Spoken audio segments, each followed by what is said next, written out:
கர்த்தருடைய வார்த்தை என்ன என்று பார்க்கும் பொழுது இன்னைக்கு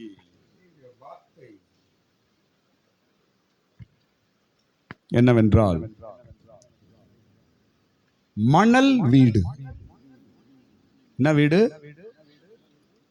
மணல் வீடு. என்ன வீடு? சத்தமா சொல்லுங்க.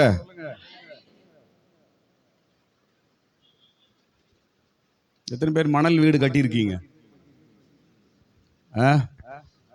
எங்க மணல் வீடு கட்டுறத பார்க்கலாம். நம்ம பீச்சில் தான். பீச்சில் உட்காந்து என்ன பண்ணுவோம் நம்ம?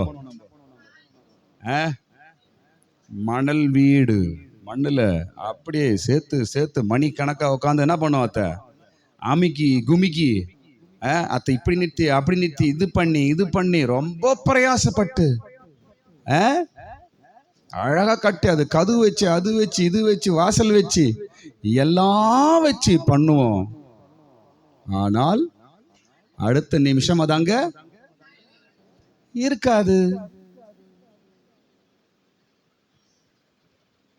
என்ன வர அங்கிருந்து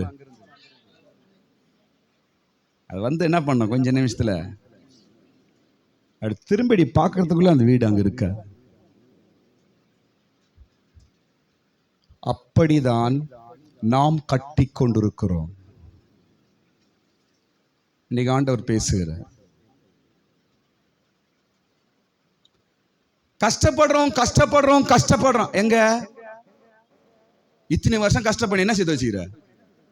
என்னதான் கேக்குறேன்.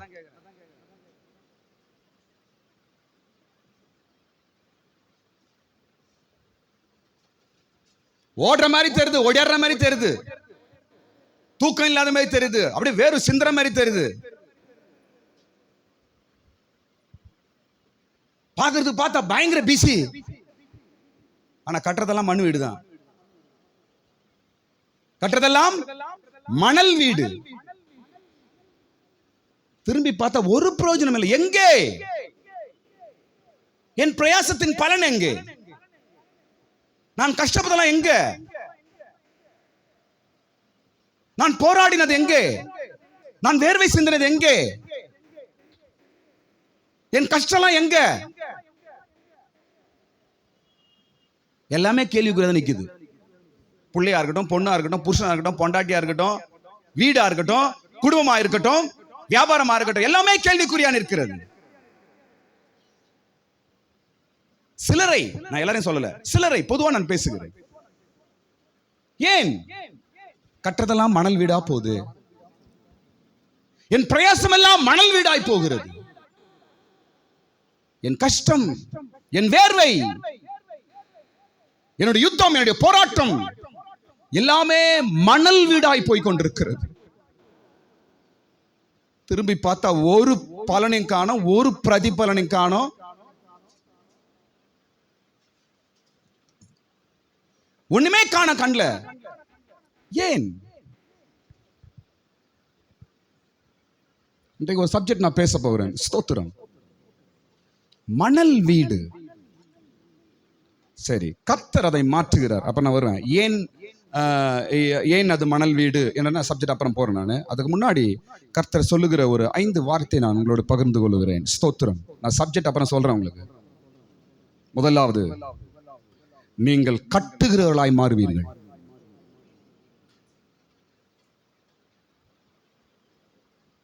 சும்மா ஏதோ ஒன்று பண்ணி பிரயாசப்படுறேன், அது பண்றேன் இது பண்றேன், ஒண்ணு இல்லாம போவது இனி இல்லாமல் கர்த்தர் சொல்லுகிறார், நீ கட்டுகிறானாய் மாறுவாய். இரண்டாவது, வீட்டை கட்டுகிறவனாய் மாறுவாய். முதலாவது கட்டுகிறவனாய் மாறுவாய், இரண்டாவது வீட்டை கட்டுகிறவனாய் மாறுவாய்.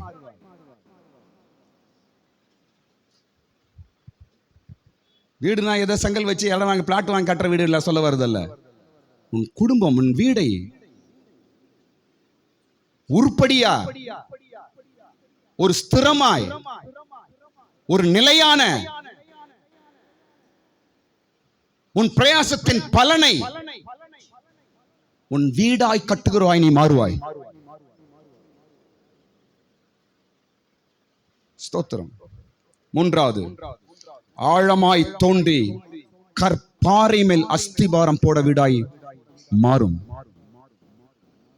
ஆழமாய் தோண்டி கற்பாறையின் மேல் அஸ்திபாரம் போட்டு கட்டுகிற வீடாய் உனக்கு அது மாறும். யார பார்த்து சொல்றாரு? இந்த பீச்ல உட்காந்து மண்ணு வீடு கட்டுனுக்குறாங்க பாரு, அவங்க தான் சொல்றாரு. யார் அந்த மண்ணு வீடு கட்டுறாங்க அப்புறம் நான் சொல்றேன். எல்லாம் மாற்றுவார் இயேசு. எல்லாரும் ஆமென் சொல்லுங்க.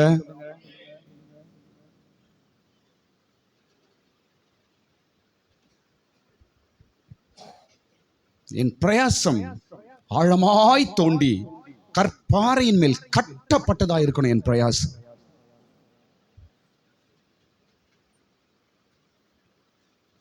என் பிரயாசங்கள், என் கஷ்டங்கள், நான் ஓடுறது, ஓடி வருவது, நான் சிந்துகிற வேர்வை, ராவும் பகலுமா நான் உழைப்பது, இவைகள் எல்லாம் ஆழமாய் தோண்டி கற்பாறையின் மேல் கட்டப்பட்டதாய் மாற வேண்டும்.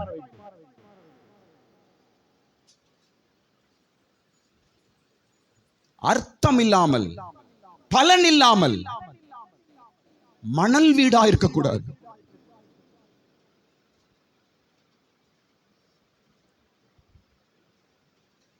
நான்காவது காரியம், அசைக்கப்படாத வீடாய் மாறும். இனி உன் பிரயாசங்கள் எப்படி மாறும்? அது அசைக்கப்படாத வீடாய் மாறும்.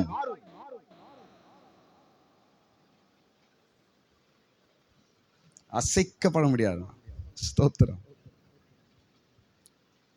கர்த்தர் இனி அப்படி செய்வேன் என்று சொல்லுகிறார். இனி அப்படி ஆகும் என்று ஆண்டவர் சொல்லுகிறார். அசைக்கப்படாத ஒரு வீட்டை நீ கட்டுவாய், உன்னை கொண்டு நான் கட்டுவேன். அடுத்த காரியம், பெரும் வெள்ளமும் நீரோட்டமும் வாழ்க்கையில் வரும். பெரு வெள்ளமும் நீரோட்டமும் வாழ்க்கையில் வரும். பிரச்சனையே வரக்கூடாதுன்னா நம்ம பூமியில போறக்கூடாது. எல்லாருக்கும் பிரச்சனை உண்டு. இயேசு கடவுள், அவருக்கும் பிரச்சனை இருந்துச்சு. பிரச்சனையை, சூழ்நிலையை, கஷ்டத்தை நீ அதை சுட்டி காட்டக்கூடாது.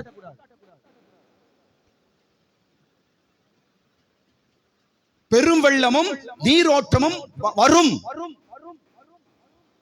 விரலுக்கு ஏத்த நீக்கம். உன் குடும்பத்துக்கு ஏற்ற பிரச்சனைகள் உண்டு, எனக்கேற்ற பிரச்சனைகள் உண்டு. பிரச்சனைகளும் சோதனைகளும் வருவது நல்லது நமக்கு. அப்பதான் தெரியும் நீ என்ன பண்ணிருக்கிறது வரைக்கும். அப்பதான் தெரியும் நீ எப்படி வாழ்ந்திருக்கிற. நீ அப்படிதான் தெரியும் உன் கஷ்டம் என்ன. அப்பதான் தெரியும் நீ எந்த அளவுக்கு நீ உழைச்சிருக்கிறன்னு. பெரும் வெள்ளமும் நீரோட்டமும் வரும். ஆனாலும் நிற்கும். ஆனாலும் நிற்கும். ஆனா பீச்சில் கட்டுற மணல் வீடுக்கு அந்த நீரோட்டம் வந்தா என்ன ஆயிடுது? அது நிற்பதில்லை, போயிடுது. ஸ்தோத்திரம். இனி கர்த்தர் நம்மை கட்டுகிறவர்களாகவும், ஆழ தோண்டி கற்பாறையில் மீது கட்டுகிறாகவும், அசைக்கப்படாத ஒரு வீட்டையும் சூழ்நிலையும் கட்டுகிறாகவும் கர்த்தர் நம்மை மாற்றுவாராக. எல்லாமே கர்த்தருடைய கையில் இருக்கிறது. எல்லாமே அவருடைய கையில் இருக்கிறது. ஸ்தோத்திரம். எல்லாரும் லூக்கா சுவிசேஷம் 6ஆம் அதிகாரத்துக்கு வந்துருங்க. எல்லாரும் உங்க பைபிள லூக்கா சுவிசேஷம் 6ஆம் அதிகாரத்துக்கு திருப்புங்கள். அங்கதான் பேச போறேன். லூக்கா சுவிசேஷம் 6ஆம் அதிகாரம் என்பது ஒரு முக்கியமான அதிகாரம் என்று நான் உங்களுக்கு சொல்லிக் கொடுக்கிறேன். லூக்கா சுவிசேஷம் 6ஆம் அதிகாரம் ஒரு முக்கியமான அதிகாரம் என்று நான் சொல்லுகிறேன். ஏன் என்றால் இயேசு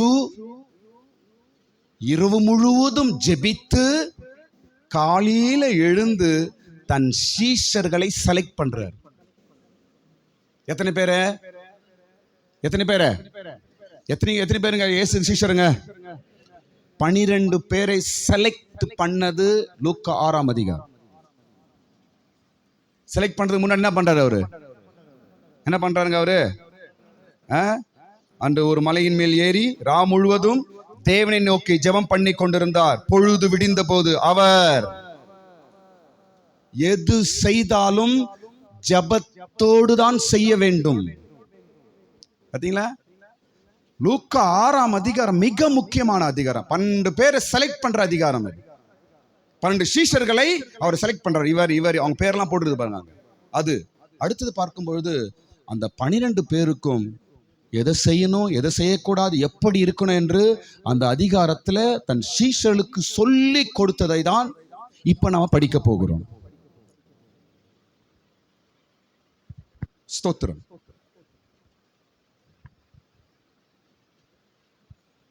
சீஷருக்கு சொல்லி கொடுத்த பாடம் தான் இப்ப நாம் படிக்க போறோம். ஸ்தோத்திரம். சரி, ஏன் மணல் வீடு? ஏன் மணல் வீடு? ஏன் நம்ம கட்டுறது மணல் வீடா போகுது அப்படின்னு ஏசி அங்க சொல்றாரு. ஸ்தோத்திரம். 49ஆம் வசனம் படிக்க, என் வார்த்தையை கேட்டு அவைகளின் செய்யாதபடி அஸ்திபாரம் போடாமல். அங்கிருந்து படிங்க. அஸ்திபாரம் 49 வசனம்.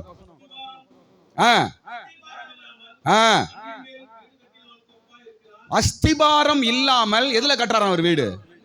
மணலின் மேல் கட்டினவனை போல இருக்கிறான். மணல் வீட்டை கட்டினுக்கிறான் ஒருத்தன். பிரதர், சிஸ்டர், என்ன பண்ணிட்டு இருக்கீங்க? உருப்படியா தான் பண்ணினுக்கிறீங்களா? ஒரு முறை திரும்பி பார். சிஸ்டர் கொஞ்சம் திரும்பி பாருங்க. பிரதர் கொஞ்சம் திரும்பி பாருங்க. நீ என்ன பண்ணிட்டு வந்திருக்கிற? என்ன பண்ணி கொண்டிருக்கிறாய்? இதுவரைக்கும் என்ன செய்து கொண்டிருக்கிறாய்? உன் பிரயாசங்கள், உன்னுடைய கஷ்டங்கள் எல்லாம் மணல் வீடாய் மாறிக்கொண்டிருக்கிறது.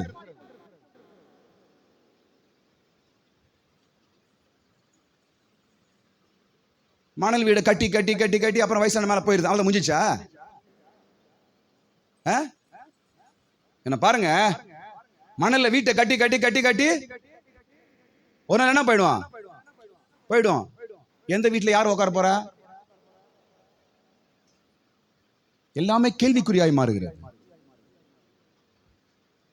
அஸ்திபாரம் இல்லாமல் அவன் மணலின் மேல கட்டி கொண்டிருக்கிறான். ஸ்தோத்திரம். யார் அவன்? பாருங்க, யார் அவன் என்று பார்க்கும்பொழுது, பாருங்க, யார் அவன் என்று பார்க்கும்போது, இவர்கள் கூப்பிடுறார்கள், இரண்டாவது கேட்கிறார்கள். இவர்கள் கூப்பிடுகிறவர்கள். அப்புறம் யாரா இவங்க? யார் இவங்க? கடவுளை நோக்கி கூப்பிடுவாங்களாம். ஆண்டவரே ஆண்டவரேன்னு கூப்பிடுவாங்களாம். அவர் சொல்றதெல்லாம் கேட்பாங்களாம். ஆனா கட்டுறதெல்லாம் மணல் வீடாம்.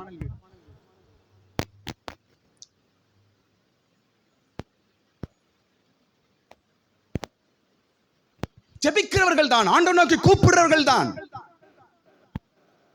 இந்த சப்ஜெக்ட் ஏதோ அந்நியர்களுக்கு அல்ல, சீஷர்களுக்கு, இயேசுவை பின்பற்றுகிறவர்களுக்கு, கிறிஸ்தவர்களுக்கு.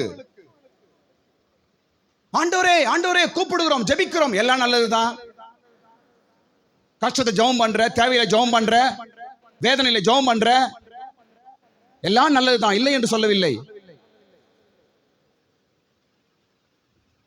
இரண்டாவது, ஆண்டவர் பேசுகிறார். ஞாயிற்றுக்கிழமை வரீங்க, ஆண்டவர் நல்லா பேசுறாரு, நல்ல வார்த்தைகள், நல்ல இது. ஆண்டவர் பேசுகிறார், கேக்குது, காதுல கேட்கிறோம். ஞாயிற்றுக்கிழமை வரும், பிரசங்க கேட்கிறோம். இல்லை என்றால் பல இடத்துல செய்தி கேட்கிறீங்க, ஆண்டவருடைய வார்த்தை கேட்கிறீங்க காதுல, எல்லாமே கரெக்ட். ஆனா எங்கேயோ மிஸ்டேக் ஆகுது. இவர்கள் கூப்பிடார்கள், கேட்கிறார்கள், ஆனா எங்கேயோ மிஸ்டேக் பண்ணுகிறார்கள். அதனால் எல்லாமே மணலா போகுது.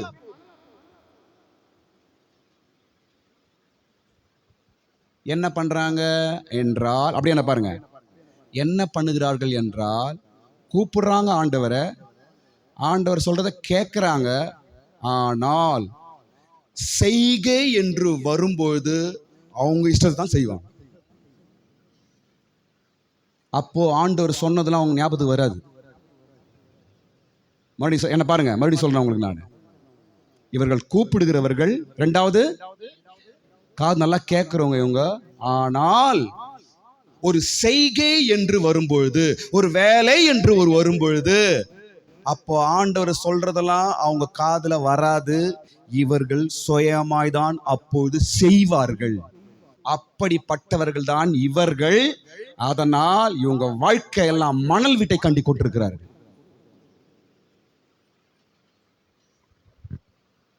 படிங்க 46ஆம் வசனம்.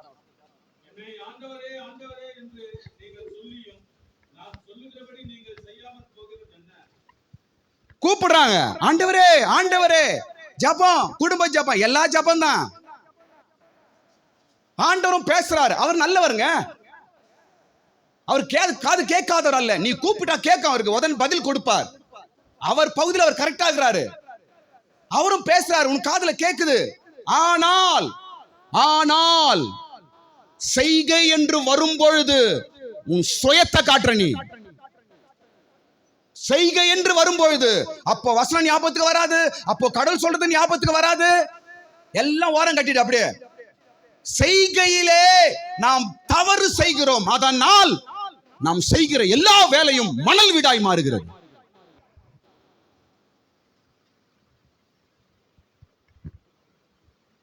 என்ன யாரும் தப்பா நினைக்காதீங்க. என்ன பாருங்க எல்லாரும் ப்ளீஸ், என்ன யாரும் தப்பா நினைக்காதீங்க தயவுசெய்து. நான் யாரையும் பாயிண்ட் அவுட் பண்ண பேசல.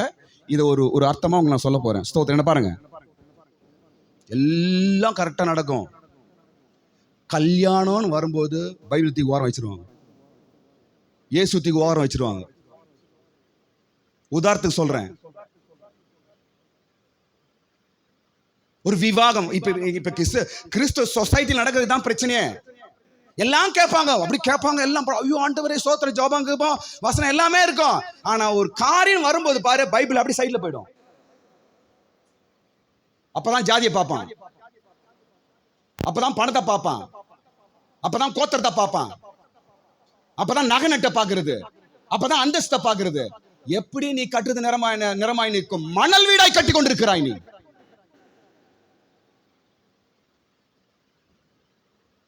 எல்லாம் சரிதான், எல்லாம் சரிதான். சர்ச்சுக்கு போறோம், ஜெபம் பண்றோம், ஆண்டவருடைய வார்த்தையை கேட்கிறோம், எல்லாம் சரிதான்.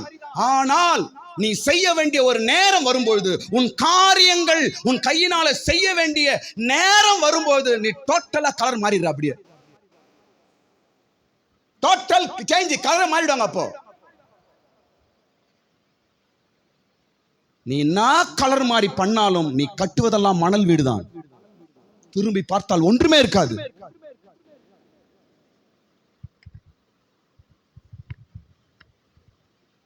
என்ன பாருங்க, வசனம் என்ன பாருங்க ப்ளீஸ், என்ன பாருங்க, வசனம் இங்க வருது, அந்த வசனம் கைக்கு வருவதில்லை.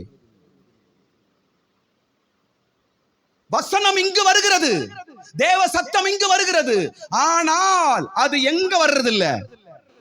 இங்க வர்றதுக்கு நம்ம விடுறதே கிடையாது. இங்க வரும்போது அப்பதான் தெரியும் நம்ம சுயம் சாம் பாஸ்டர் யாரு எனக்கு கைக்கு வரமா தெரியுது. இப்ப நான் இதாக இருக்கிறேன், நாளைக்கு ஒரு கோடி குத்தா நான் எப்படி மாற எனக்கு தெரியாது. நாளைக்கு ஒரு 5 கோடி எனக்கு கடல் குத்துட்டா நான் எப்படி மாற எனக்கு தெரியாது. ஃபார் எக்ஸாம்பிள் நான் சொல்றேன், நான் உங்களை சொல்ல நீங்க கோச்சிப்பீங்க, நான் என்னையும் சொல்லிக்கிறேன். வசனம் இங்கு வருகிறது, ஆனா இங்க வரமாட்டேங்குது. எப்படி அப்ப நீ கட்டுறது அப்படி பில்டிங் எப்படி மாறிடும், நீ கட்டுறது எப்படி ஸ்திரமா நிற்கும், நீ கட்டுறது எப்படி பலனா நிற்கும். அது பைபிள் 2 நபர் சொல்றேன் பாருங்க, எக்ஸாம்பிள். பைபிள் 2 ஆளை சொல்றேன் பாருங்க.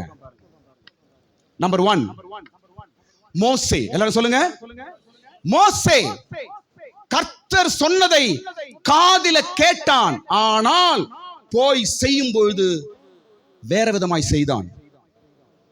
அதனால் பெரிய ஒரு இழப்பை சந்தித்தான். கர்த்தர் என்ன சொல்றாரு மோசே கிட்ட, நீ போய் அந்த கன்மலை இடத்துல என்ன செய்ய வேண்டும், பேச வேண்டும். கன்மலையை பார்த்து நீ பேசு, அது தண்ணீர் கொடுக்கும் என்று சின்ன பிள்ளைக்கு சொன்ன மாதிரி சொல்லி அனுப்புறாரு ஆண்டவர். குழந்தைக்கு சொல்ற மாதிரி காதுல சொல்றாரு, தலையாட்டினான். அவன் கன்மலை கிட்ட போன பிற்பாடு ஆள் மாறிட்டான். சொன்னதை செய்யவில்லை, ஆண்டவர் பேசினதை செய்யவில்லை, இவன் சுயமாய் செய்தான், அடித்து விட்டான். தண்ணீர் வந்தது, அது ரெண்டாவது விஷயம். இவரு கானானுக்கு போக முடியாம போயிடுச்சு. எங்கு போகவில்லை மோசே, என்ன பாருங்க, எங்கு போல, எவ்வளவு பெரிய ஒரு இழப்பு. அப்ப அவ்வளவு நாள் கஷ்டப்படலாம் இல்ல, மணல் வீடு. மோசே கஷ்டப்படலாம், என்ன ஆயிடுச்சுங்க, மணல் வீடு. தான் செத்து மீன் பிடிச்ச என்ன பிரயோஜனம்?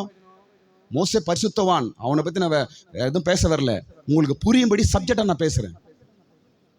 எல்லாம் செய்யறோம் பிரதிபலன் இல்லாமல், ஓட்டம் ஓடி ஆயுசு நாட்கள் முடிந்து கஷ்டப்பட்டு திரும்பி பார்த்தா ஒண்ணுமே இல்லைன்னா அப்ப என்ன வாழ்க்கை?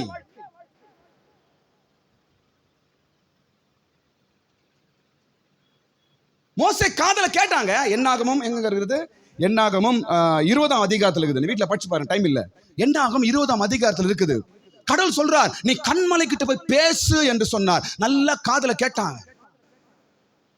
ஆனால் அங்கு போகும்பொழுது கர்த்தர் சொன்னதை அவன் கையில செய்யவில்லை, வேற செய்துட்டான். இன்னைக்கு நீயும் நானும் அப்படிதான் இருக்கிறோம்.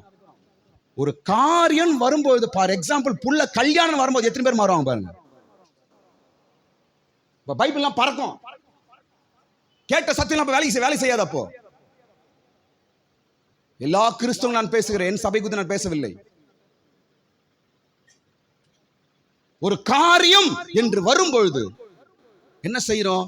அந்த வசனம் தேவன் சொன்னது இந்த கையினால செய்ய முடியாமல் நம் சுயத்தை நம்ம நினைக்கிறதா செய்யறோம். தேவன் சொல்றதை கேட்கிறோம், நம்ம நினைக்கிறத செய்யறோம். அதனாலதான் கற்றதெல்லாம் மணல் வீடாய் போகுது.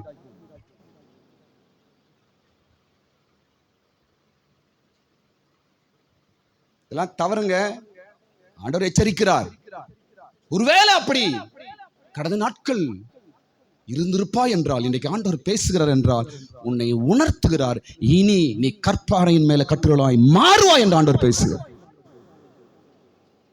இரண்டாவது நபர் பாருங்க. இரண்டாவது நபர், முதல் நபர் யாருங்க? முதல் நபர் மோசே. மோசே நிறைய மிஸ்டேக் பண்ணாரு. 40 நாள் மலை மேல இருந்தாரு. கடவுள் சொல்ற நல்லா கேட்டுட்டு காதுல ஊத்தி விட்டார் ஆண்டவர். கீழே வந்து கற்பாறை போட்டு உடைச்சிட்டான். ஓகேவா? பாருங்க, நம்ம நிறைய சூழ்நிலை இங்கதான் தவறு பண்றோம். நம்ம கட்டாயம் மாறிதான் ஆகணும், வேற வழியே கிடையாது. இரண்டாவது நபர் யோனா. காதுல சொல்றாரு, எங்க போ சொல்றாரு? அவனை எங்க போ சொல்றாங்க? யோனாவ நினிவேக்கு போ என்று சொன்னார். நல்லா கேட்டான், அவன் நல்லா கேட்டான். போய் கப்பல் ஏறினவன் என்ன ஆயிட்டான்? அவன் என்ன ஆயிட்டான்? ஆள் அப்படியே மாட்டாரு, கலர் மாட்ட, ரங்கு மாறி போயாடு, கலர் மாட்டார் ஆளு. கிறிஸ்தவன் இன்னைக்கு சூழ்நிலைக்கு ஏற்ற மாதிரி கலர் மாறுறாங்க. எத்தனை சபை, கிறிஸ்தவ சமுதாயம் எல்லாம் கேட்கிறாங்க, சத்தியம் கேட்கிறாங்க, எல்லாம் கேட்கிறாங்க. ஆனால் ஒரு காரியம் வரும் பொழுது பைபிளை ஓரம் வச்சுட்டு, இது நல்ல நேரமா, இந்த நேரத்தில் பண்ணலாமா, இவங்ககிட்ட சவகாசம் வச்சுக்கலாமா, இவங்ககிட்ட சம்பந்தம் வைக்கலாமா, இங்க போலாமா, அங்க போலாமா? எப்படி நீ கையில் செய்யறது எப்படி கடவுள் ஆசீர்வாதமா மாத்து வராது? அது எப்படி ஆசீர்வாதமா மாறும்? அது கேள்விக்குறியாய் மாறும். நினிவேக்கு போ என்று காதுல கேட்டான். அங்க போய் கப்பல்ல போனவன என்ன ஆயிட்டான்? அவன் அப்படியே டிக்கெட் வேற, கப்பல் வேற மாதிரி ஆளே மாட்டான். பாத்தியா? இழப்பு தான். ஏதோ மீன் வயிற்றுல வெளியே வந்தான், ஏதோ ஊழியம் பண்ண அப்படின்னு நினைக்கிறான். அவன் மீன் வயிற்றுல அங்கே போயிட்டு நல்லா இருந்திருக்கான். அவனை கக்க வச்சு, அவனை கூட்டு வந்து கழுவி, அவனுக்கு ஒரு ஊழியம் கொடுத்தாரு ஆண்டவர். ஆனா கடைசியில் என்ன சொன்னான்? அவன் யோனாவின் ஊழியம் கேள்விக்குறியாய் முடிந்தது, முறுமுறுப்போடு முடிந்தது. ஒரு முடிவே இல்லாம தான் போயிட்டான் யோனா. அதுக்கு அவன் மீன் வயிற்றுல போயிட்டு இருக்கான். வெளியே வந்து ஒரு பிரயோஜனம் இல்லை. ஆண்டவர் எவ்வளவு துக்கப்பட்டிருப்பார். சரி தப்பு தான் பண்ணிட்ட அப்படின்ட்டு அவனை கொண்டு வராரு, மீன் வயிற்று வெளியே கொண்டு வராரு, ஊழியம் கொடுக்குறாரு, போ என்று சொல்றாரு. எல்லாம் பண்ணிட்டு அவரை இருக்கிற இடத்துல மரம் வேற செடி வேற வளர செய்தாரு. கடைசியில் அந்த செடி என்ன பண்றான், அவன் முறுமுட்டு சபிச்சு, ஏன் இது நீ மீன் வயிற்று சேர்த்துக்கல, நீ மறுவாழ்வு கொடுத்து கொண்டு வந்தார் பார் ஆண்டவர் உன்னை.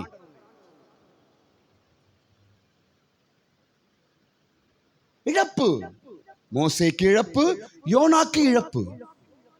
ஏன்? காதுல கேட்பாங்க ஆனா செய்ய மாட்டாங்க, அவ்வளவுதான். அதான் நாங்க பைபிளை கையில எடுப்போம், ஆனா நாங்க செய்யறதா வேற மாதிரி இருக்கும். நாங்க வேற மாதிரி ப்ரோ. இதை பாட்டு தான் பாண்டார் பொழுது. என்ன வேற மாதிரி? கேட்கறது ஒரு மாதிரி, செய்யறது ஒரு மாதிரி. நாங்க சீஷர்களுக்கு இயேசு சொல்லி கொடுக்கிறார், நீ கட்டுறதெல்லாம் மணல் வீடா போக கூடாது, நீ கட்டுறதெல்லாம் மண்ணா போக கூடாது.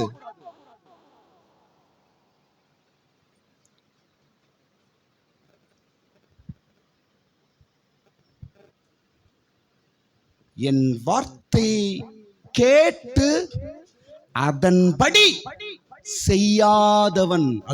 அந்த லைனை படிச்சு பாருங்க, 49ஆம் வசனம்.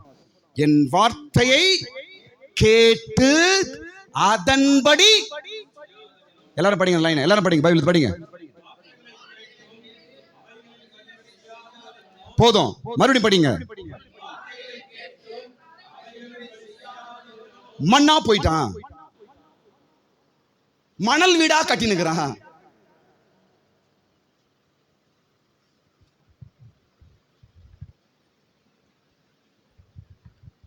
கேட்கிறோம் கேட்கிறோம் வசனம் கேட்கிறோம், பிரசங்கம் கேட்கிறோம், தேவ வார்த்தையை கேட்கிறோம், வருஷம் வருஷமா கேட்டுக்கிறோம். ஆனால் செய்கை என்று வரும்போது வேற ஆளா மாறிடும். நம்ம ஒரு வேலைன்னு வரும்போது அப்பதான் கோபத்தை காட்டுவோம், அப்பதான் பகையை காட்டுவோம், அப்பதான் போராமையை காட்டுவோம், அப்பதான் விரோதத்தை காட்டுவோம், அப்பதான் பகையை தீர்க்கணும் பாக்குறோம். அப்ப பைபிள் ஞாபகம் வராதா? எனக்கும் நான் பேசுகிறேன். நான் ஏன் அப்படி நம்ம செய்ய முடியாம போறோம்? அந்த நேரத்துல நம்ம தான் கோபம், சூழ்நிலைகள் நம்மை மாற்றுகிறது என்று எடுக்கலாம். ஸ்தோத்திரம். ஏன் மணல் வீடாய் மாறுகிறது?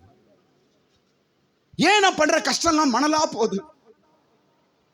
என் வேர்வையெல்லாம் மணலாய் போகுது, என் கஷ்டம் எல்லாம் மணல் வீடாய் போகிறது, என்னுடைய பிரயாசங்கள் எல்லாம் மணல் வீடாய் போய் கொண்டிருக்கிறது.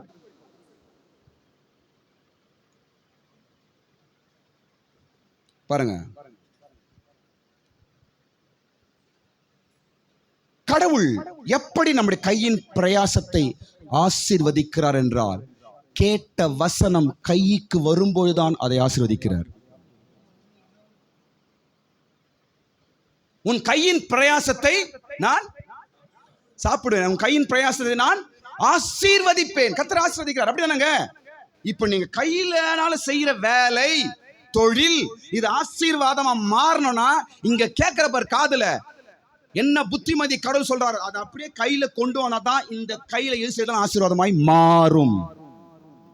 நீ இங்க வாங்கி இங்க விட்டுட்டு, இங்க வாங்கி மூக்குல விட்டுட்டு, இந்த கையினால் அத்த காட்டுறேன் இத்த காட்டுறேன்னா பீச்ல உட்காந்து மண்ணு கட்ட வேண்டியதான். நீ போயிடு, பீச்சுக்கு போயிடு. உன்னால உருப்படியா ஒண்ணுமே செய்ய முடியாது. ஆமாங்க.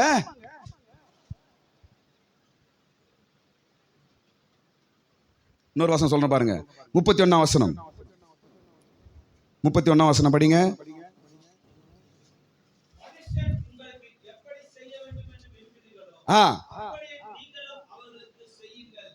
பாத்தீங்களா?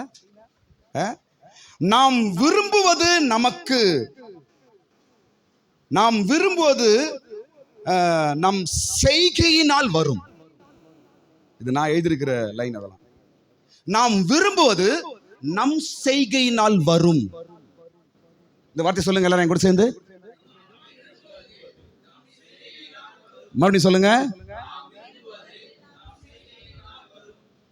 அதை தான் இப்ப நம்ம வசனம் படிச்சோம். மனிதர் உங்களுக்கு என்ன செய்ய வேண்டும் என்று நினைக்கிறீர்களோ அதை நீங்க என்ன செய்யணுங்க? நீங்க செய்யணும். செய்கை என்றால் கை. செய்கை என்றால் கை. சும்மா காதல வசனங்களை சும்மா கேட்டு போனால், அதனால காதல கேட்க கூட நான் சொல்ல வரல, வசனம் கேட்கணும், தப்பா புரிஞ்சுக்காதீங்க. நம்ம நிறைய வசனங்கள் கேட்கணும், ஆனால் கேட்பதை கையில கொண்டு வரணும். கையில கொண்டு வரணும் என்றால் என்ன? அதன்படி நாம் செய்யணும் கையில. அப்பதான் பிளஸிங், அப்பதான் நீ கற்றதெல்லாம் தொன்வீடாய் மாறும்.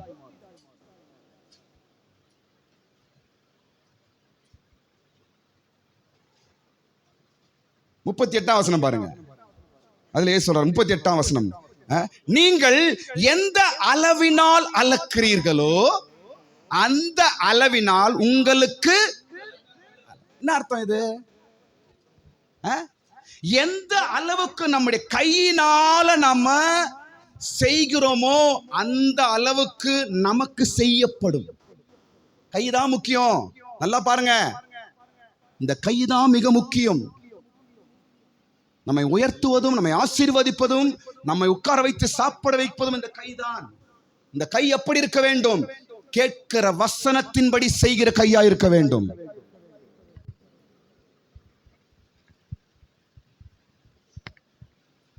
கேட்கறது ஒண்ணு, செய்யறது ஒண்ணு. கேட்கறது படி செய்யறது இல்ல.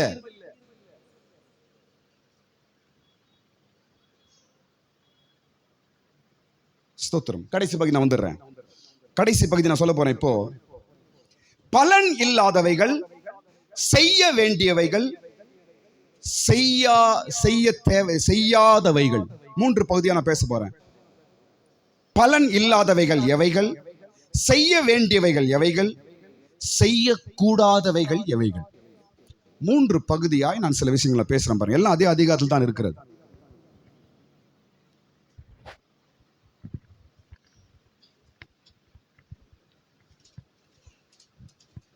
இந்த கையில தான் கஷ்டப்படுறோம், இந்த கையில தான் பிள்ளைங்களை படிக்க வைக்கிறோம், இந்த கையில தான் வியாபாரம் செய்கிறோம், இந்த கையினால தான் எல்லாமே நம்ம செய்கிறோம். எல்லாரும் கஷ்டப்படுறோம். கஷ்டம் இல்லாமல் யாருமே இங்கே செய்யறது இல்லை. எல்லாரும் கஷ்டப்படுறோம் தான். ஆனால் என்னுடைய ஆசை என்னதுமா, அந்த கஷ்டம் மணல் வீடாய் போகக்கூடாது.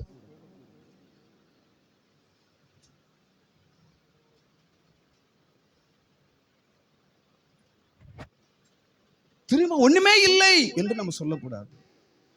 ஏதோ ஒரு பலன், ஏதோ ஒரு பிரதிபலன் நம்ம வாழ்க்கையில நாம் நிலை நிறுத்தத்தான் வேண்டும்.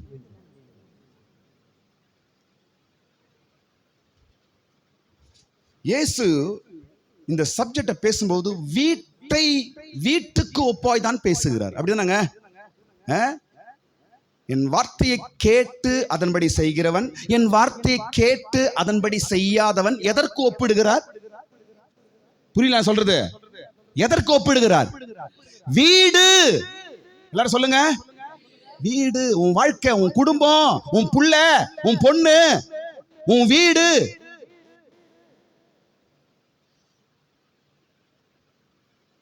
நம் வீடு கட்டப்பட வேண்டும், என் குடும்பம் கட்டப்பட வேண்டும். என் வீடு வீடா நிக்கணும், என் குடும்பம் குடும்பமா நிக்கணும். என் பிள்ளைக்காக எவ்வளவு நான் பிரயாசப்படுறேன். என் பிள்ளை நாளைக்கு பார்க்கும்போது என் முன்னாடி ஸ்திரமாய் ஆசீர்வாதமாய் என் பிள்ளை நிக்கணும். என் பிள்ளை, என் பையனுக்காக எவ்வளவு நான் பிரயாசப்படுறேன். திரும்பி பார்க்கும்போது என் பிள்ளைங்களா நிக்கணும்.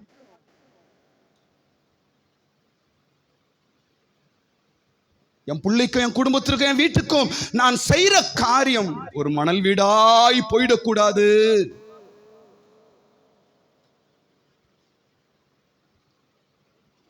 ஸ்தோத்திரம். பலன் இல்லாதவைகள் 3 வசனத்துல சொல்லப்படுது. அதே அத்தியாயம் லூக்கா 6ஆம் அதிகாரத்துல எது பலன் இல்லாதவைகள்? இதை நம்ம செய்தா பலனே கிடையாது. பலன், பிரதிபலன், நான் செய்யற காரியத்துக்கு கூலி, நான் கஷ்டப்படுறதுக்கு பலன். நான் இவ்வளவு கஷ்டப்பட்டேன், எனக்கு இவ்வளவு கிடைச்சது அப்படின்னு சொல்றேன் பாரு, அதான் பலன். இங்க 3 வருஷம் சொல்றாரு ஆண்டவர், அது பலனே கிடையாது, அதனால ஒரு பிரயோஜனம் இல்லை அப்படின்னு சொல்றாரு. எது அந்த 3? இன்னைக்கு நம்ம அதான் செய்து இருக்கிறோம் போல. பலனே இல்லாத செய்து இருக்கிறோம் நம்ம. ஒருவேளை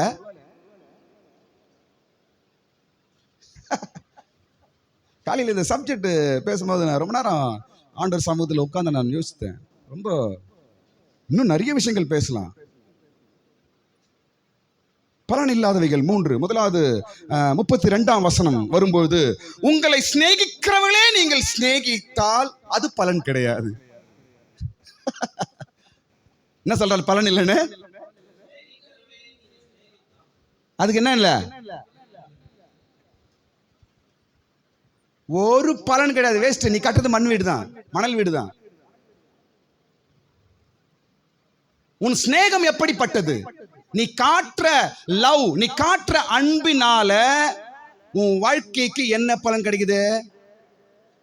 நான் கிறிஸ்தவன், நான் கிறிஸ்டின்னு, நான் வெள்ளத்தையும் தான் போட்டுப்பேன், நான் பைபிளை தூய்ப்பேன், கரெக்ட் சர்ச்சு கரெக்டா வருவேன், ஆனால் என்னை பார்த்து யார் சிரிக்கிறாங்களோ அவங்கள பார்த்தா நான் சிரிப்பேன். நீ உலகத்தில் இருக்கிற எங்கன்னா போயிட்டு காட்டுது.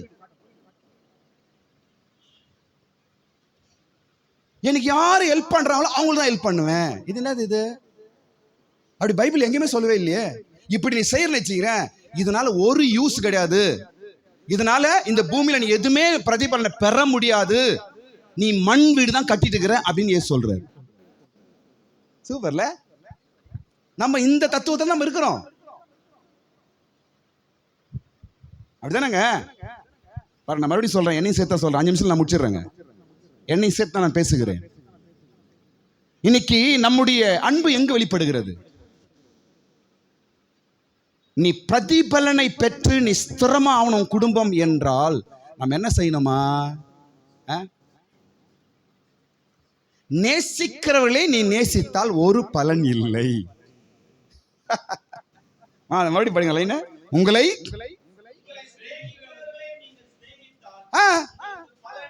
பலன் இல்லையே, பிரயோஜனம் இல்லை. நீ பைபிள் வச்சிருந்து வேஸ்ட், ஞானஸ்நானம் எடுத்தது வேஸ்ட், சர்ச்சுக்கு வர்றது வேஸ்ட்.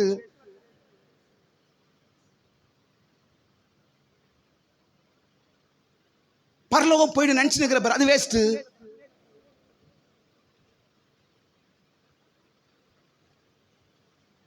இயேசுவோட தத்துவம் மிக கடினம் என்று அந்த நாட்டு நிறைய பேர் இயேசு விட்டு பேக் போயிட்டாங்க எல்லாரும். இதோ இவர் உபதேசம் ரொம்ப கஷ்டம்பா அப்படின்னு. ஏன் என்ன பாருங்க, அவர்களுக்கு கடினம், நமக்கு அது எளிது. நம்மளுக்கு கஷ்டம் நம்ம சொல்லக்கூடாது. அவங்க சொன்னாங்க இயேசு காலத்துல நிறைய சீஷர்கள் இயேசு விட்டு பின்னாடி போயிட்டாங்களா. ஐயோ இவர் சொல்ற போதனை ரொம்ப ஹார்டா இருக்குதுப்பா, யார் இதை பின்பற்ற முடியும், இதெல்லாம் முடியாதுடா அப்பா அப்படின்னு பாதி பேர் இயேசு விட்டு போயிட்டாங்க. ஆனா இன்னைக்கு நம்ம பல கோடிகள் நிற்கிறார்களே, காரணம் என்ன? அன்னைக்கு ஒரு கூட்டம் விட்டு ஓடிச்சுங்க. இன்னைக்கு பல கோடி, உலகத்தின் பல கோடி ஜனங்கள் இயேசுவை பின்பற்றுகிறார்கள், இன்றைக்கும் அவரிடத்தில் நிற்கிறார்கள். காரணம் என்ன?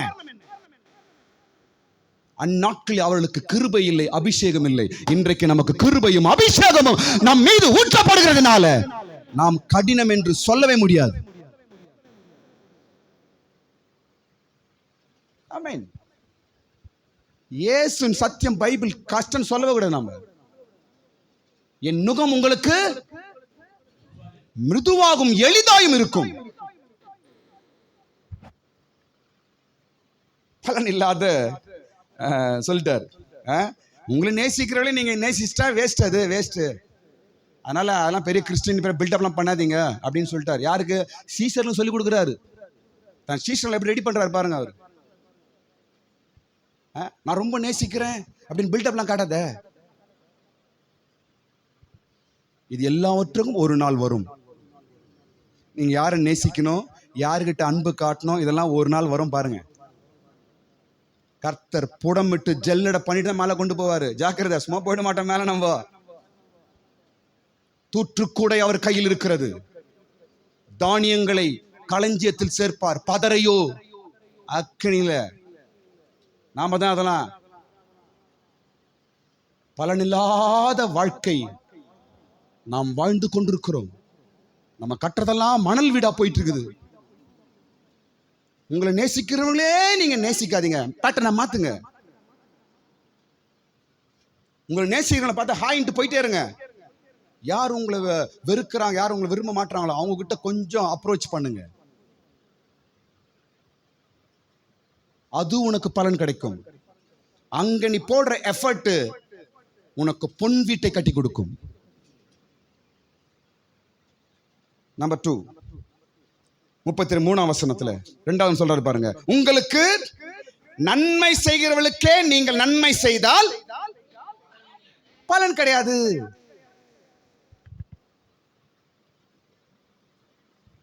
இதை தான் நம்ம வாழ்ந்து கொண்டிருக்கிறோம். இதை ஒரு கிறிஸ்துவம் என்று பில்டப் செய்து கொண்டு நம்ம வாழ்ந்து கொண்டிருக்கிறோம்.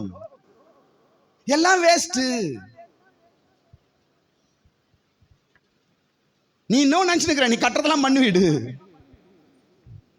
இன்னும் நீ பெருசா நினைச்சு கொண்டிருக்கிற ஏதோ சாதிக்கிறேன், ஏதோ போறான் வரான்னு. ஆனா வசனம் இன்னைக்கு பைபிள் சொல்லுது, அப்படி தூக்கி போடுச்சு நம்மள கொஞ்ச நிமிஷத்துல. பைபிள் நீ ஒரு மண்ணுடா வரம்போடா. உனக்கு நன்மை செய்கிறவர்களுக்கு மாத்திரம் நீ நன்மை செய்தால் பலன் என்ன? அப்படிதானங்க? நம்மள யார் நன்மை செய்வோம்? நமக்கு யார் நல்லது பண்றாங்களோ அவங்களுக்கு தான் நல்லது பண்ணணும். மற்றவங்களை திரும்பி கூட பாக்குறது இல்லை. நீங்களா கிறிஸ்டினா?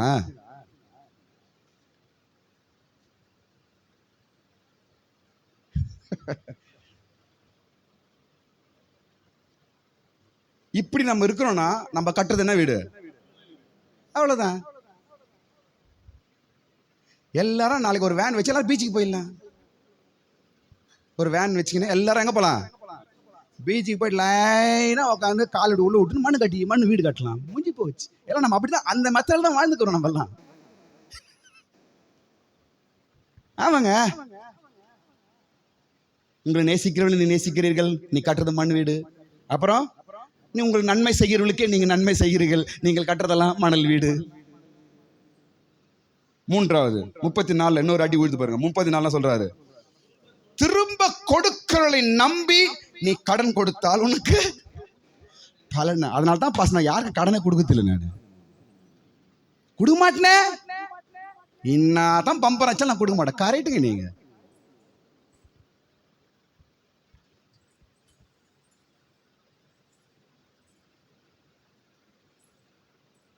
என்ன பண்றது? அப்போ திரும்பி கொடுக்குறாங்க பாருங்க. அவங்களுக்கு நம்ம என்ன கடன் கொடுத்தா வேஸ்ட். பரலோக கணக்கில் எல்லாம் வரதான். பரலோக கணக்கில் உன்னை சிநேகிக்கிறவனை சேதித்தால் கணக்கில் வராது.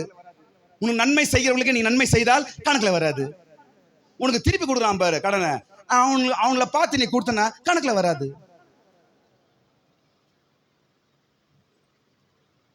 கடன் கொடுக்கணும் போய் கேளுங்களேன்.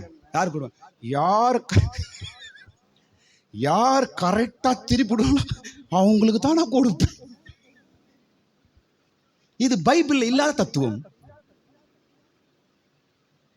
உலக தத்துவம் என்ன சொல்லுது? யார் கரெக்ட் 30 சாயங்காலம் சம்பளம் வாங்கின கரெக்டா வந்துடணும் அப்படின்னு சொல்லி யாரு அவங்க கையில கொடுக்குறான் பாரு. அதான் உலக தத்துவம். ஆனா இயேசுவின் தத்துவம் என்ன சொல்லுது? என்ன சொல்லுது? ஏன் திரும்பி கொடுக்க மாட்டானோ, ஆனால் கொடுக்க முடியாதுப்பா, அவனுக்கு கொடுந்து. அப்ப நம்ம சொல்லுவோம், எங்களுக்கு யார் கொடுக்குற? நாங்களே இல்லாம இருக்கிற யார் கொடுக்குறது? இப்படி உட்காந்து பேச நிறைய விஷயம் நம்ம பேசலாம். ஆனால் எங்க சுத்தினாலும் பைபிள் கிட்ட தான் நிக்கணும். நம்ம இதனால் பலன் இல்லை என்று நம்ம இதெல்லாம் கொஞ்சம் தியானிக்க வேண்டும். அப்படிதானாங்க? இதனால பலன் இல்லை. எதையும் நம்ம இங்க பூமியில ஸ்திரப்படுத்தவில்லை நாம் இதுவரைக்கும் என்று பைபிள் சொல்லுகிறது. ஸ்தோத்திரம். அடுத்த பகுதிக்கு போறேன். செய்ய வேண்டியவைகள் என்று 3 வசனம் சொல்லப்படும். 27, 28, 29. செய்ய வேண்டியவைகள். ஏனென்றால் நாம் கையினால, மறுபடியும் யோசிங்க, கை ஏன் நான் கைனால செய்யறது? ஏன் பொன் வீடாய் தங்க வீடா மாறாம ஏன் மண்ணு வீடா மாறுது? நான் செய்யறதெல்லாம் கை மிக முக்கியம். ஒரு கிறிஸ்தவனுக்கு காதும் கை தான் மிக முக்கியம். காதினால் அவன் கேட்க வேண்டும், கேட்டதை அவன் கையினால செய்ய வேண்டும். மறந்துடாத. இதான் இன்னைக்கு தத்துவம். இதான் இன்னைக்கு வார்த்தை. கேட்கிற கேட்கிற கேட்கிற, ஆனா கேட்டதை கையினால செய்வதற்கு நீ தவறி போகிறாய். அதை விரும்புவது இல்லை, அதை தவிர்க்கிறாய், அதை வெறுக்கிறாய். என்ன பாருங்களேன், கஷ்டமா இருக்கும் போது நமக்கு வசனம் ஞாபகம் வரணும், வேதத்தில் இருக்கும் போது வசனம் ஞாபகத்துல வரணும், துட்டு இல்லாத நேரத்துல வசனம் ஞாபகத்துக்கு வரணும், நல்லா இருந்து ஒரு காரியம் செய்யணும்னு அப்ப வசனம் ஞாபகத்துக்கு வரக்கூடாது. நம்மளோட ஆசை அப்படித்தான், அந்த நேரத்துல வசனம் வரக்கூடாது. ஏன்னா நான் எது நினைக்கிறேன்னா அதான் நான் செய்வேன். சூப்பர்ல, நம்மளெல்லாம் இன்னும் உயிரோடு இருப்பார் கடவுள் நம்மள. அந்த நேரத்தில் வசனம் ஞாபகம் வரக்கூடாது, அந்த நேரத்தில் வரக்கூடாது. நான் எப்படி அவனை பகை வாங்கணுமோ அதுதான் நான் செய்வேன். நான் எப்படி அவனுக்கு பாடம் கற்றுக் கொடுக்கணுமோ அதுதான் நான் செய்வேன். நான் எப்படி அவனை விரோதிப்பேனோ அதுதான் நான் செய்வேன். எப்படி அவனுக்கு நான் ஆட்டம் காட்டணுமோ அதுதான் நான் செய்வேன். எப்படி அவனை கீழே தள்ளி மெரிக்கணுமோ அதுதான் நான் செய்வேன். நீ கட்டுறது அப்படி கோல்டு ஹவுஸ் ஆயிடும். அப்படின்னு நீ உன் கையில என்னன்னா பண்றியோ அப்படி மினுக்கும். அப்படியே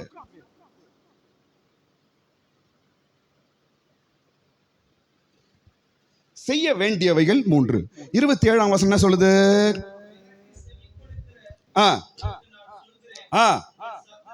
உங்கள் சத்துருக்களை சிநேகியுங்கள். செய்ய வேண்டியது, கையினால் நம்ம செய்ய வேண்டியது.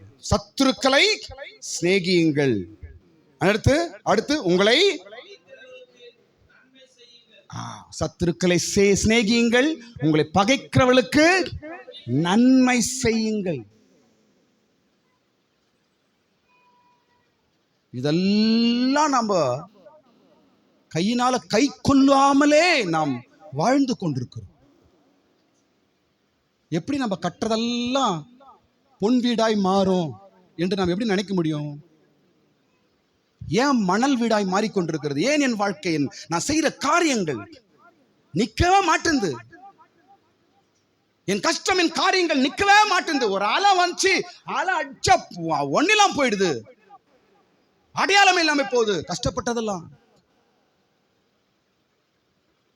கையினால் நம்ம செய்ய வேண்டும், செய்ய வேண்டிய காரியங்கள். 28ஆம் வசனம் படிங்க. 28ஆம் வசனம் சொல்லுது, உங்களை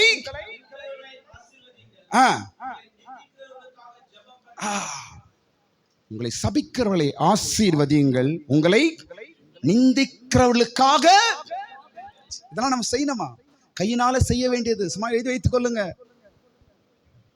முடியுங்க, பயப்படாதீங்க, முடியும். இதெல்லாம் 2026ல பேச வேண்டிய வார்த்தை. இதெல்லாம் நடக்குமா? 2026ல உலகம் அழிறு வரைக்கும் இந்த வார்த்தை நடக்கும். உலகத்துக்கு அதிகாரம் இல்லை, வேதத்திற்கு அதிகாரம் உண்டு. அடுத்தது என்ன வசனம்? அது அடுத்தது 29ஆம் வசனம் என்ன சொல்றாரு ஆண்டவர்?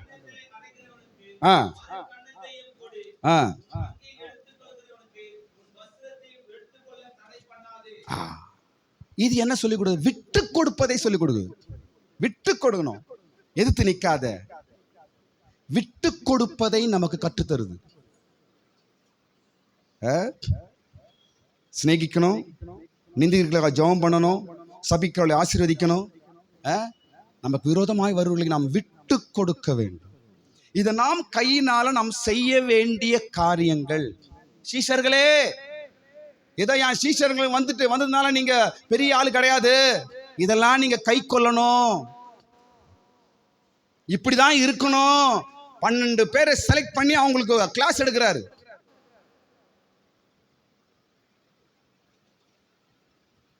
என்ன பாருங்களேன், உங்களுக்கு புரியுமே சொல்றேன் பாருங்க. தியரியில கரெக்டா இருக்கிறோம், பிராக்டிக்கல்ல ஃபெயில் ஆயிடுறோம். சூப்பரா புரிஞ்சிச்சா? தியரியில என்ன இருக்கு, எப்படி இருக்கு? நம்ம சூப்பரா இருக்கிறோம், வண்டி சண்டே உட்காந்து கரெக்டா இருக்கும். அப்படி கேட்டுன்னு என்னதான் பேச பாஸ்டர் என்ன, ஆனா மைண்ட் எதுவும் தெரியாது. என்னை பார்த்தா என்ன கேட்குற மாதிரி தான் இருப்பீங்கல்லாம், நல்லா கேட்கும். ஆனா பிராக்டிக்கல்னு வரும்போது இங்க கேட்டு தாங்க வராதாங்க. பிராக்டிக்கல் என்ன ஆயிரும்? நம்ம கஷ்டத்தை திரும்பி பார்த்தால் ஒன்றுமே இல்லாமலே, தனிமரமாய் ஒன்றுமில்லாமல் நம்ம கண்ணால தெரியுது, பயமா இருக்குது. ஸ்தோத்திரம். விட்டு கொடுங்கள், நேசியுங்கள், ஆசீர்வதியுங்கள், ஜெபியுங்கள். அதுக்கப்புறம் என்ன சொல்றாரு? உங்கள் சத்துருக்களை நீங்கள் சிநேகியுங்கள், இதெல்லாம் சொல்றாரு. சரி, ஓகே. செய்யக்கூடாதவைகள், கடைசி நான் சொல்லி முடிச்சிடுறேன். செய்யக்கூடாதவைகள் 2 விஷயம் அதே அதிகாரத்தை சொல்றார். இதெல்லாம் கொஞ்சம் நான் மைண்ட்ல வச்சுட்டு அதை கேட்டபடி நான் ஃபாலோ பண்ணங்க. ஸ்தோத்திரம். கர்த்தர் பேசுறாருன்னா உங்களுக்கு ஹெல்ப் பண்றாருன்னு அர்த்தம். கடவுள் உங்களுக்கு பேசுறாருன்னா உங்களுக்கு ஹெல்ப் பண்ண போறாரு, உங்களுக்கு ஹெல்ப் பண்றாரு என்று அர்த்தம். ஆமென். ஸ்தோத்திரம். இதுவரைக்கும் எல்லா மணல் வீடா போச்சு ஆண்டவரே, இனிமேலாவது நான் ஆழ தோண்டி அஸ்திபாரத்தின் மேல் கட்டுகிறவனா நான் மாற வேண்டும். நிச்சயமே ஆண்டவர் செய்வார். செய்யக்கூடாதவைகள் 37ஆம் வசனம், சீக்கிரம் படிங்க. மற்றவர்களை குற்றவாளி என்று சொல்லாதீர்கள். இதெல்லாம் செய்யக்கூடாது. கையினால செய்ய வேண்டியவைகள், கையினால செய்யக்கூடாதவைகள், இதெல்லாம் நீ பகுத்தறிந்து கேட்ட வசனத்தை கையினால நீ கொண்டு வந்து அதை செய்யும் பொழுது கர்த்தர் உன் கையின் பிரயாசங்கள் எல்லாம் ஸ்திரமாய் பலனாய் மாற்றுவார். ஸ்தோத்திரம். என்ன செய்யக்கூடாதா? நம்ம மற்றவர்களை குற்றவாளிகள் என்று தீர்க்காத. எதையும் பார்க்கறது இல்லை, ஆனா அப்படியே அவனை குற்றவாளி ஆக்கிறது, அப்படியே அவனை தப்பு பேசுறது, அவங்கள இவங்கள குற்றவாளியாய் மாத்தாத. அடுத்த காரியம், அடுத்து என்ன சொல்றாரு? மற்றவளை ஆக்கணிக்குள்ளாக தீர்க்காதிருங்கள். அதே வசனத்தை 37ஆம் வசனம். தீர்க்காது. அடுத்து என்ன சொல்றாரு பாருங்க. மற்றவர்களை நீங்கள் விடுதலை பண்ணுவீர்கள். விடுதலை பண்ணுங்கள், அப்போது நீங்கள் விடுதலை பண்ணப்படுவீர்கள். ஸ்தோத்திரம்.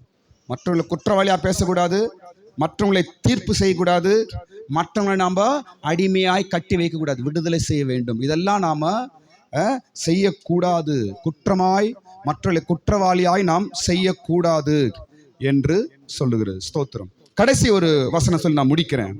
கடைசி காரியம் செய்யக்கூடாதவைகள் என்று 41ம் 42ம் வசனம் அங்க படிக்கும்போது, அதுவும் நம்முடைய கையினால் நாம் செய்யக்கூடாதவைகள். இதெல்லாம் நான் சரி பண்ணிட்டாவே நம்ம செய்யறதெல்லாம் கர்த்தர் ஆசீர்வாதமாய் பலனாய் மாற்றுவார். 41 42 அங்க என்ன சொல்லுது என்றால், இதுவும் நாம் என்ன கூடலாம் செய்யக்கூடாதவைகள். எல்லாம் சொல்லுங்க, செய்யக்கூடாதவைகள். இந்த 2 வசனத்திலையும் நான் சிம்பிளா சொல்லி முடிச்சிடறேன். வீட்டில் படிச்சு பாருங்க. 41 42 என்ன செய்யக்கூடாது? என்ன பாருங்க, ஒரு நிமிஷம் என்ன இங்க பாருங்க ப்ளீஸ், என்ன பாருங்க. ஜூம் தெரியுமா? அப்படியே ஒன்னும் தெரியாத உட்காந்துக்கிறாங்க பாரு. ஜூம் தெரியுமா தெரியாதா? போன் என்ன பண்ணுவோம் நம்ம?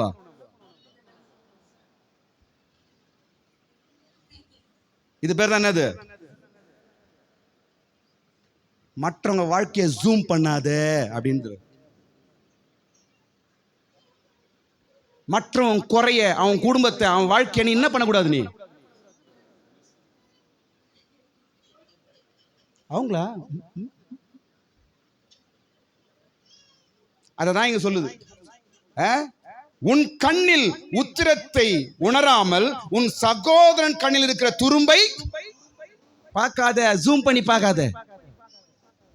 அவங்க தப்பு, இவங்க தப்பு, இவங்க குறை, அவங்க குறை, அவங்க என்ன வாழ்க்கை பண்றாங்க, இவங்க என்ன பண்றாங்க. நம்ம கிட்டே என்ன இருக்குதா? நம்ம கிட்ட உத்திரம் இருக்குதா? நம்ம கண்ணில் 1008 பிரச்சனை இருக்குது. இதை விட்டு மற்றவங்களை போய் ஜூம் பண்றது அப்படி. இதனால என்ன ஆகுதா?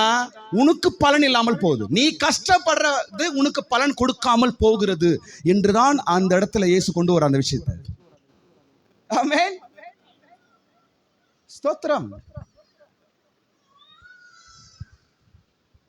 அடுத்த கீழ வசனம் பாருங்க. கீழ வசனம் சொல்றாரு, அது அல்லது உன் கண்ணில் இருக்கிற உத்திரத்தை உணராமல்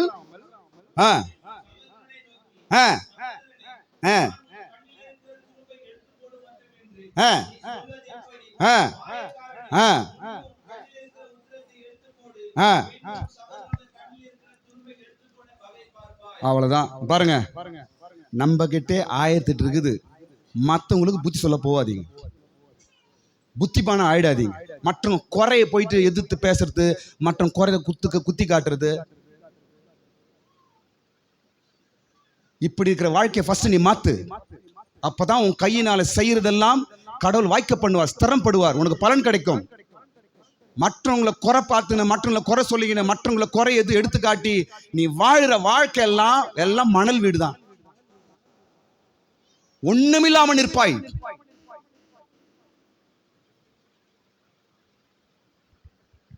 உன் கண்ணில் அதுக்குது, இது மூக்கில் இதுக்குது, உன் காதில் இது இருக்குது, உன் வாழ்க்கை எப்படி இருக்குது, இது அப்படி இல்லை, இப்படி செய், இப்படி செய். இங்கே கண்ணில் கெட்டப்பா இருக்குது, இவ்வளவு பேர் கெட்டப்பா இருக்குது கண்ணில், அத்தை பாக்குறது இல்ல. அவங்கள போய் நீ